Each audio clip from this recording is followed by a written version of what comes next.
क्या आप मानोगे, प्लास्टिक का आविष्कार हमारे पर्यावरण को बचाने के लिए ही हुआ था। जैसे कि पहले के ज़माने में यदि हमें कोई भी उपकरण बनाना होता था तो हम जानवरों को मार कर उनकी हड्डियों से या उनकी स्किन से कोई भी वस्तु बनाया करते थे, जैसे कि पियानो के बटन्स हो गए, ग्लास हो गया या छोटी सी कंघी हो गई। इससे आप जान सकते हैं कि उन जानवरों को कितना खतरा होता था। हम जानवरों को मार कर या तो फिर हमें जैसे कि बर्तन बनाने होते थे तो हम पेड़ों की कटाई करते थे, पेड़ों की लकड़ियों से बर्तन बनाते थे। प्लास्टिक का आविष्कार 1856 ईस्वी में हुआ था।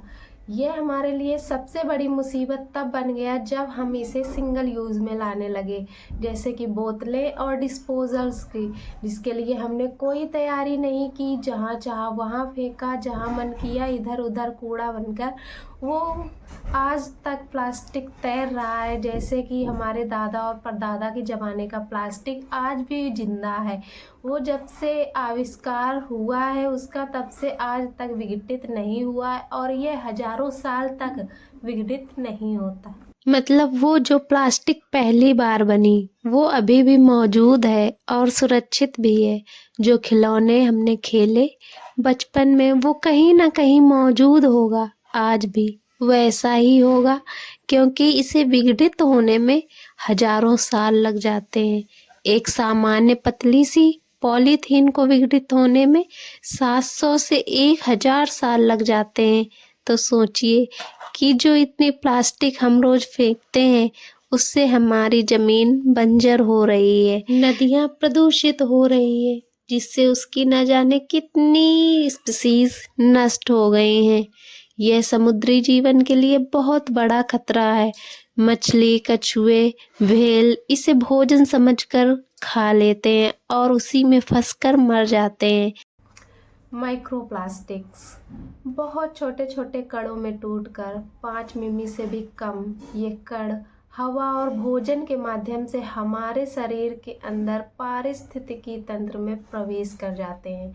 इसके संपर्क में लंबे समय तक रहने पर कैंसर भी हो सकता है।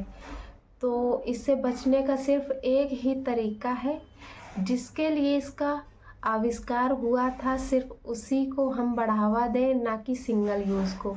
सिंगल यूज़ को हम जितना ही कम कर देंगे, जैसे कि पॉलीथीन बैग्स का यूज करना और ये डिस्पोजल्स वगैरह की कोई तैयारी करना, इसका उपयोग इतना ज़्यादा हो गया है कि अब हमें इसे रिसाइकल करने की ज़रूरत है।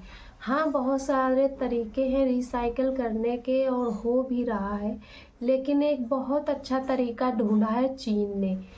दावा भी किया है कि चीन का सारा कचरा खत्म हो गया है और यह उनके लिए बहुत बड़ी मुसीबत भी बन गया है, जो कि सबसे ज्यादा प्लास्टिक प्रदूषित देश था।